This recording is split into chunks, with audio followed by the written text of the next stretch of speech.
আর কয়দিন ধরে মায়ের শরীরটাও ঠিক তেমন ভালো না। সুযোগ পাইছো না? এতক্ষণ লেবারের কথা বলে এখন নিজের কথা বলতে আসছো? বস আমারে ডাকছেন? হ্যাঁ ডাকছি। দোকানের মালগুলো কি আসছে? হ্যাঁ বস, সব মালই আইছে। সব মাল কি গোডাউনে ঢোকানো হয়েছে? এই তো বস, কিছু মাল গোডাউনে ঢুকানো হয়েছে, আর কিছু বাকি আছে ঢুকাইতেছে। শোনো, সব মাল বুঝে নিয়ে দোকানে সাজাও, কারণ গত বছর এমনিতে আমাদের অনেক লস হয়েছে, বুঝতে পারছো? এবার আমাদের ব্যবসায় অনেক প্রফিট করতে হবে, লসগুলা তুলে নিতে হবে। জি বস, কিন্তু লেবারের একটা কথা কইতেছিল। কি কথা? লেবার করে তো আপনি প্রতিদিন 500 টাকা করে বেতন দেন, কিন্তু মুদিমালা শাকসবজি যে দাম, ওগুলো যদি 100 টাকা করে বাড়াই দিতেন তাহলে অনেক ভালো হইতো। শোনো, আমি কি বলি, ওদের যদি এ বেতনে না পোষায় তাহলে ওদেরকে চলে যেতে বলো। আমি নতুন লোক নিয়োগ দিব, ওরা অনেক বছর ধরে আছে তো, সেই কারণে নতুন নাটক শুরু করছে। বুঝছি বস, কিন্তু আমার একটা কথা ছিল। আবার কি কথা? আমি তো আপনার পার্সোনাল কাজ সহ ব্যবসা বাণিজ্য সবকিছু দেখাশোনা করি। এখন তো আপনিও আমারে 500 টাকা বেতন দেন, বাজার সদাই করে দিন শেষে কিছুই থাকে না। আর কয়দিন ধরে মায়ের শরীরটাও ঠিক তেমন ভালো না। বস, আমারে যদি অল্প কিছু দিয়ে বাড়াই দিতেন তাহলে বড় উপকার হইতো। সুযোগ পাইছো না? এতক্ষণ লেবারের কথা বলে এখন নিজের কথা বলতে আসছো? শোনো, আমি একটা টাকাও বেতন বাড়াতে পারবো না। তোমার যদি মন চায় থাকো, না হয় চলে যাও। ঠিক আছে বস, আমি গুদামে গেলাম।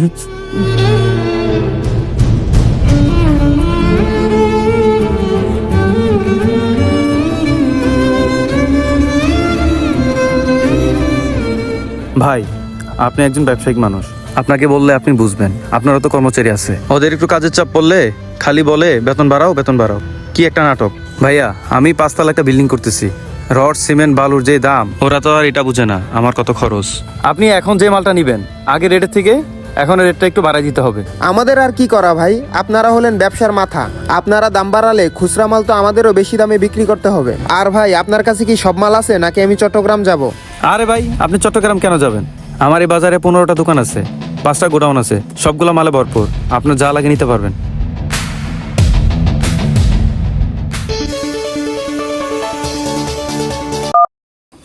হ্যালো ভাই, আঙ্গা দোকান গোডাউনে আগুন লাগা সব পুইটা শেষ। আচ্ছা ভাই, আপাতত 8-10 লাখ টাকার মাল নেই, পরে এসে বাকিগুলো নিয়ে যাব। আচ্ছা, ওকে, ডান। ডান। হ্যালো ভাই, আমাকে দোকানে আর গুদামে আগুন লেগে সবকিছু শেষ হয়ে গেছে। কি?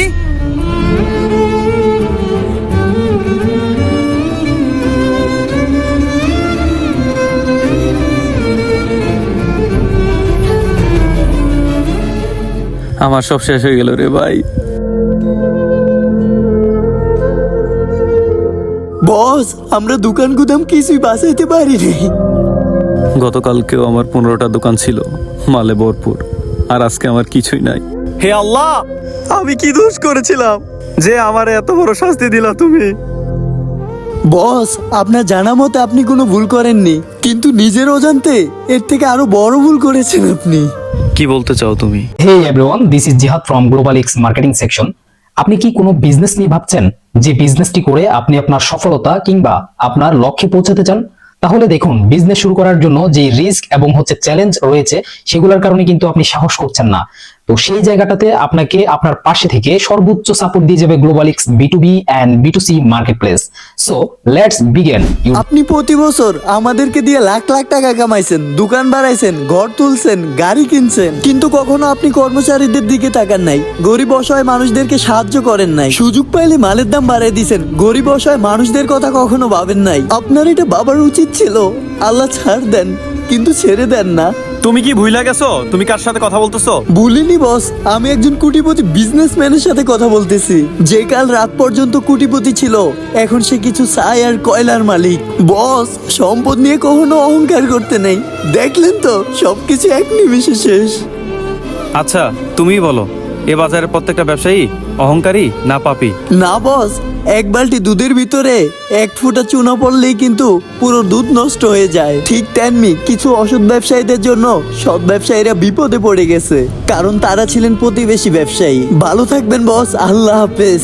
ভিডিওটি কোনো ব্যবসায়ীদেরকে ছোট করার জন্য করা হয়নি। মূল উদ্দেশ্য হচ্ছে যে কিছু অসাধু ব্যবসায়ীরা বেশি লাভের আশায় কর্মচারী এবং কাস্টমারদেরকে ঠকায়। আমাদের এই ভিডিওটি লাইক কমেন্ট শেয়ার করে নতুন নতুন ভিডিও করার উৎসাহিত করুন।